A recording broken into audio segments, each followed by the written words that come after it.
a little bit about Blythe, how she helped us and why. First of all, thank you, Larry, for connecting us, and thank you very much to our city manager, Mallory, and our council women, our councilwoman, Summer Spraggins, and our councilmen for really stepping up and making it happen. They just ran with it, and you know, they're the reason why you guys are all able to be here, especially at this beautiful Keyshawn Park.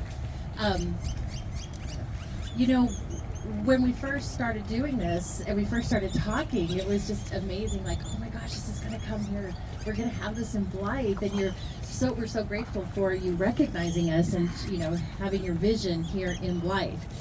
And I really wanted to thank you mostly, and on behalf of Blythe Speedway, because we were really talking about this, but you really helped me stretch my version of history as well. So, you know, we all have our own things that we do remember from when we're growing up.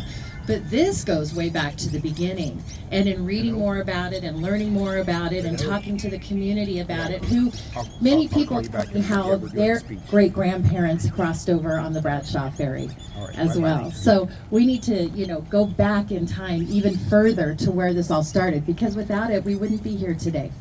So it's been a pleasure, it's been an honor. They are amazing.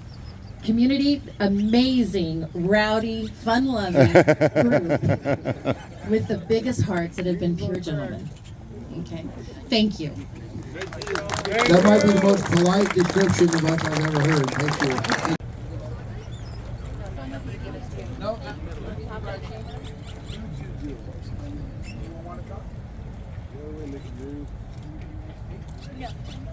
Oh, come on, sweetie. All right, here we go. One. Bet you gotta face the cameras, buddy. There you go. 1, 2, 3. Yeah!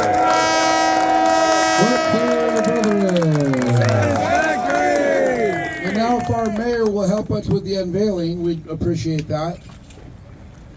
Better teach me, I might screw it up.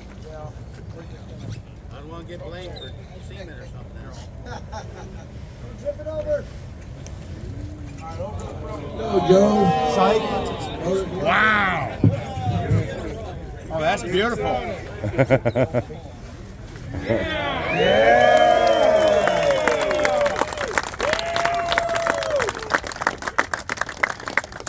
And now if I could please invite up our historian, Mike Doc Johnson, ex-Noble Grand Humbug of Billy Hookham chapter when I was barely like that big. You're still that big. So, this is my 45th anniversary in Clampers. I got to do a bunch. I got to do a bunch of different jobs in Clampers, but my favoriteest thing of all is to mount the soapbox and get to talk to the troops. That's my favorite thing. So, anyway, Bradshaw'S Ferry. Well, first you got to have Bradshaw'S Trail. So they discovered gold here in western Arizona, first about in 1858, was kind of down generally by Yuma. They had like a pretty good little boom for a couple of 3 or 4 years. But then in 1862, early in the year, January, the guy's name, you always see him listed, Pauline Weaver. How can they be Pauline? He's discovered gold here. He's Pauline because at that time they would anglicize the names of landowners. Michael White would be Miguel Blanco. Well, Powell, there's no word in Spanish for Powell, so they called him Paulino, like little Paul, and at least it sounded something like it. And then they translated that back into English as Pauline, which clearly is wrong, but that's still what they call it. So he owned the San Gorgonio Ranch right in the San Gorgonio Pass in the 1840s. In 1862, he discovered gold here on like a slough, a backwater, kind of like the little marina over here, maybe.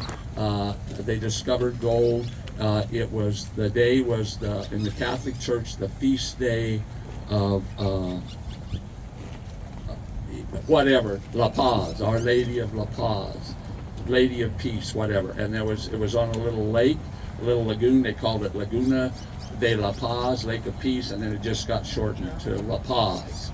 So at La Paz, they mined out something on the order of maybe $2 or $3, $4 million worth of gold at $16 an ounce. If you, I did the math on it. If you make that $3,500 or $3,600 an ounce, like gold is now, it is. Well, it's even more than. It's not wasn't $4 billion. It's probably $5 billion worth of gold. So they got the strike here on the Colorado River. There ain't no way to get here. The two main ways, you could go all the way up the river nearly to Needles, where the Mojave Road crossed there. That was established in 1859 to supply the fort, to supply Fort Mojave.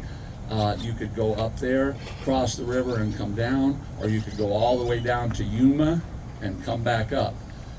No, neither one of which was remotely good way to get here. So into the breach comes William David Bradshaw, and he was born in Buncombe County, North Carolina, Buncombe. That's where the word Buncombe comes from. That's Buncombe. Because in 1820, the congressman from there made a speech in Congress that was so weird and so bizarre and went on so long that even his own people were trying to get him to shut up, and they couldn't get him to shut up. So Buncombe came to be like at that time, political speech. Like you hear a lot of Buncombe political speech these days. And then it just became an ordinary word. It just means nonsense. And debunk, of course, then comes from that. So he sets out to find a proper way to get to the river. And he goes out in the May of 1862 with a party of 9 men.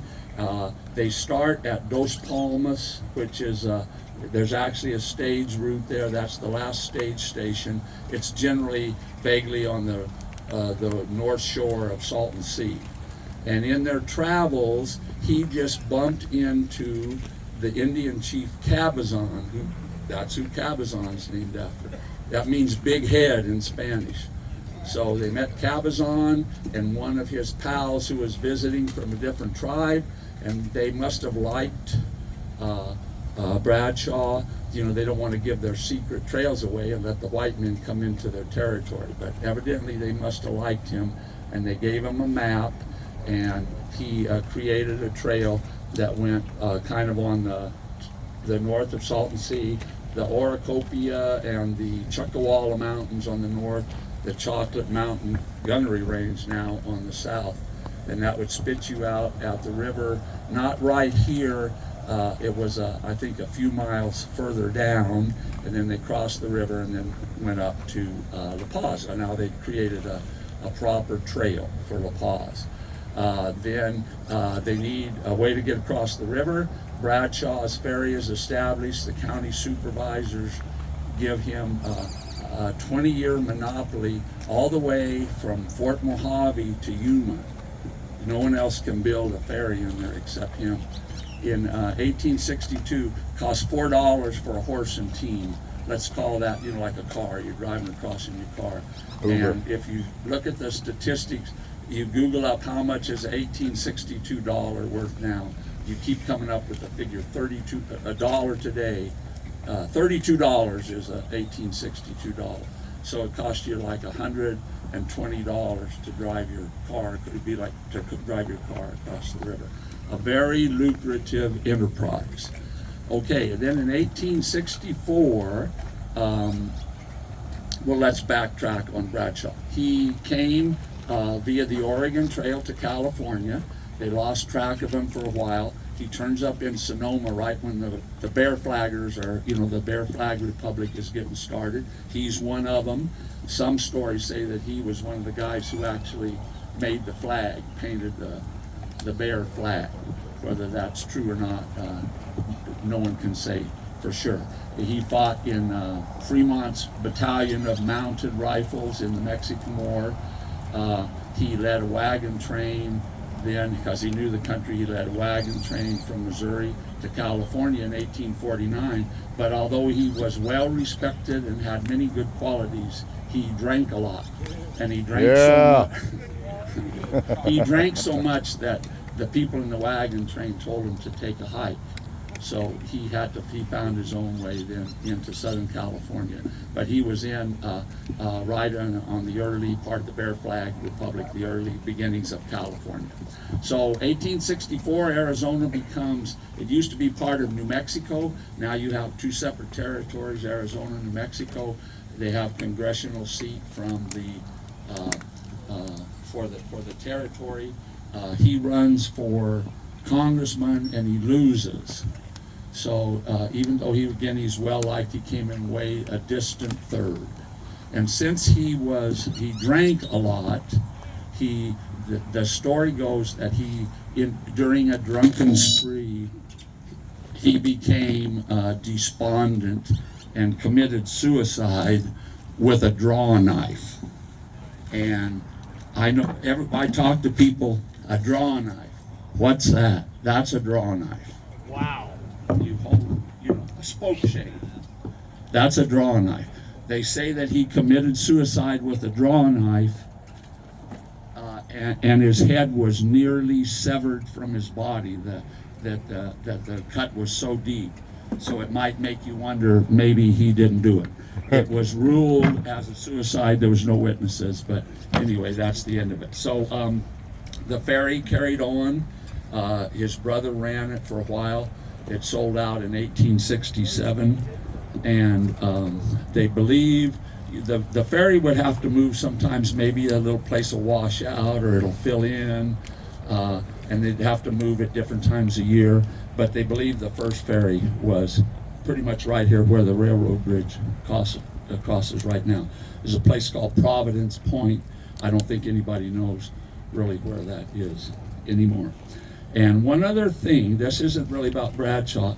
In the history, it talks about Kaiser Steel and that they had the ore piled up there and hauled it out. This is, I got a tour of the mill there one time, and this is what they made at the mill. They concentrated the ore. That's not pure iron, but it's concentrated ore. So if you guys who live down where I live, Kaiser Steel, they used to have all the piles of rock there. At first, they hauled all of that waste rock all the way down to Fontana and did it there. And then when they built the mill after World War II, this is what goes on the railroad car, much more efficient and easier to do. So I could go on, but I won't. Thank you. Good job, Mike. Satisfactory!